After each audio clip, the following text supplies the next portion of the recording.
Hi everyone, welcome back to my channel. तो आज मैं आप लोगों को डाउन टाइम के बारे में बताना चाहती हूँ और ये रिक्वेस्टिंग टॉपिक है जो मैंने पिक किया है। तो चलिए जानते हैं कि इक्विपमेंट डाउन टाइम क्या होता है, उसकी डिटेल्स क्या हैं, वो सारी चीज़ें इस वीडियो में हम डिस्कस करेंगे। तो देखिए, जब भी आपके एसेट्स स्मूथली रन कर रहे होंगे तब सब कुछ वैसे तो स्मूथ चलता है, तो उसमें कोई प्रॉब्लम नहीं आती और उसको कोई नोटिस नहीं करता है। पर जब भी आपके एसेट्स जो हैं अपना प्राइमरी फंक्शन परफॉर्म करना बंद कर देते हैं तो सभी उसे नोटिस करते हैं, और जो आप नोटिस कर रहे होते हैं उसको आपने डॉक्यूमेंट भी करना है। तो बेसिकली इक्विपमेंट डाउन टाइम एक ऐसा पीरियड होता है जिसमें इक्विपमेंट नॉन फंक्शनल हो जाता है। अच्छा, एक और चीज़, डाउन टाइम प्लान्ड भी हो सकता है। लाइक आपने जब भी सर्विस करवानी होती है या उसकी मेंटेनेंस करवानी होती है उस टाइम पे। तो डाउन टाइम को कैलकुलेट कैसे करते हैं वो मैं आपको एग्जांपल के साथ अगली वीडियो में बताऊंगी। तो देखिए, डाउन टाइम को कैलकुलेट करने के बहुत सारे तरीके होते हैं वैसे तो। पहला जो है वो हम लॉस्ट टाइम कैलकुलेट करते हैं। सेकंड जो है हम उसका लॉस्ट रेवेन्यू कैलकुलेट करते हैं। तो NABH में क्रिटिकल इक्विपमेंट डाउन टाइम जो है एक ऐसा इंडिकेटर दिया है जिसमें आपके क्रिटिकल इक्विपमेंट्स आते हैं और आप उनका डाउन टाइम जो है वो कैलकुलेट करते हैं। चाहे तो आप वो फॉर्मूला लगा के भी कर सकते हैं, बट अगर आपने इसको डिटेल में स्टडी करना है तो आप इसका लॉस्ट टाइम और लॉस्ट रेवेन्यू भी निकाल के कर सकते हैं। देखिए, अभी जस्ट मैंने आपको प्लान डाउन टाइम की बात की थी, उसके बारे में बताया था। तो बेसिकली एक ऐसा पीरियड होता है जिसमें आप इक्विपमेंट को स्केड्यूल के हिसाब से रिपेयर या फिर इंस्पेक्ट करते हैं, क्योंकि हर इक्विपमेंट को एक ना एक टाइम पर मेंटेनेंस की ज़रूरत पड़ती है। तो चाहे फिर वो आपका सिरिंज पंप हो, मॉनिटर हो, ऑटोक्लेव हो या कोई भी लेबोरेटरी का इक्विपमेंट हो। तो इस डाउन टाइम का जो इम्पॉर्टेंट बेनिफिट है वो ये है कि आप अपने कन्वीनियंस के हिसाब से मेंटेनेंस प्लान कर सकते हैं इनकी। और इनका सबसे मेन गोल जो होता है वो ये है कि कोई भी, जैसे आपका कोई भी कॉस्टली इक्विपमेंट है उसको आप अनएक्सपेक्टेड फेलियर से बचा सकते हैं, तो जिसका इम्पैक्ट काफ़ी बुरा होता है, कोई भी, या पेशेंट सेफ्टी हो जाए या फिर क्वालिटी हो जाए। ठीक है, जैसे कि आपके वेंटिलेटर आप लगा सकते हैं कि वो क्रिटिकल इक्विपमेंट में आते हैं, और अगर वेंटिलेटर ख़राब हो जाए या वो अपना फंक्शन परफॉर्म करना बंद कर दे तो कितना ज़्यादा इम्पैक्ट पड़ सकता है। ठीक है, तो कैलकुलेशन मैं नेक्स्ट वीडियो में बताऊंगी एग्जांपल के साथ। तो आइए अब देखते हैं कि अगर आपका डाउन टाइम ज़्यादा कॉस्ट करता है तो उसको रिड्यूस कैसे कर सकते हैं। तो बेसिकली जो फेलियर कोड्स होते हैं यही आपका मेन इम्पॉर्टेंट चीज़ है जो रिड्यूस करेगा। ठीक है, तो फेलियर कोड्स क्या करता है, इससे हमें पता चल जाता है कि आपका डाउन टाइम बेसिकली आ कहाँ से रहा है।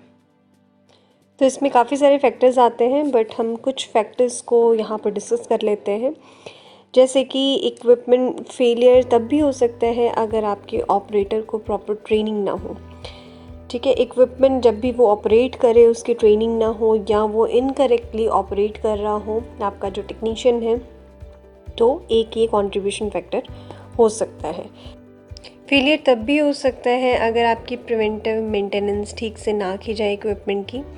ठीक है, और थर्ड, हम अगर साइन को इग्नोर कर दें तो, क्योंकि देखिए कोई भी चीज़ ख़राब होने से पहले इंडिकेशन तो ज़रूर देती है। इक्विपमेंट की प्रॉपर तरीके से इंस्पेक्शन होनी बहुत ज़रूरी है। ठीक है, अगर आप उसको टाइम टू टाइम इंस्पेक्ट करते रहेंगे तो, या उसके साइंस और सिम्टम्स को नोटिस करते रहेंगे कि आपकी मशीन जब आई थी तो कैसी थी और उसके बाद डे बाय डे उसमें क्या चेंजेस आते जा रहे हैं। ठीक है, तो ये भी एक कंट्रीब्यूटिंग फैक्टर हो सकता है आपके ब्रेक डाउन में। ठीक है, और फोर्थ जो फेलियर कोड है वो ये भी हो सकता है कि अगर आप पॉलिसीज़ और प्रोसीजर्स को करेक्टली फॉलो ना कर रहे हो जब भी आप इक्विपमेंट को हैंडल कर रहे हो तो। ठीक है, तो ये फेलियर कोड आपको थॉरोली देखना पड़ेगा कि कहाँ से डाउन टाइम बढ़ रहा है आपके इक्विपमेंट्स का।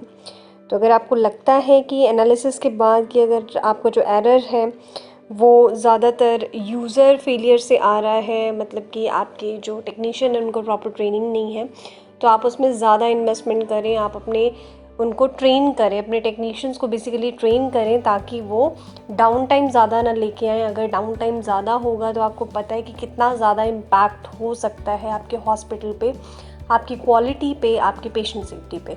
ठीक है, तो वहाँ पे अगर आपको डाउन टाइम कम करना है, अगर आप एनालिसिस करते हैं और वहाँ पे पता चलता है कि आपको ट्रेनिंग की ज़रूरत है, आपको टेक्नीशियंस को ट्रेनिंग देने की ज़रूरत है, तो वहाँ पे आप इन्वेस्ट करके उनको ट्रेन कीजिए सबसे पहले, ठीक है। इसीलिए आपका जो फर्स्ट कोड जो है वो रिड्यूस हो जाएगा, फर्स्ट फेलियर कोड जो है वो आपका रिड्यूस हो जाएगा। और एक तरीके से आप डाउन टाइम को रिड्यूस कर सकते हैं, अगर आप इक्विपमेंट को, मतलब इक्विपमेंट का जो मेंटेनेंस टाइम है अगर आप उसको रिड्यूस कर सकते हैं तो। बट देखिए, वैसे तो ये अपने हाथ में नहीं होता है कि मेंटेनेंस को कंट्रोल किया जा सके, ठीक है।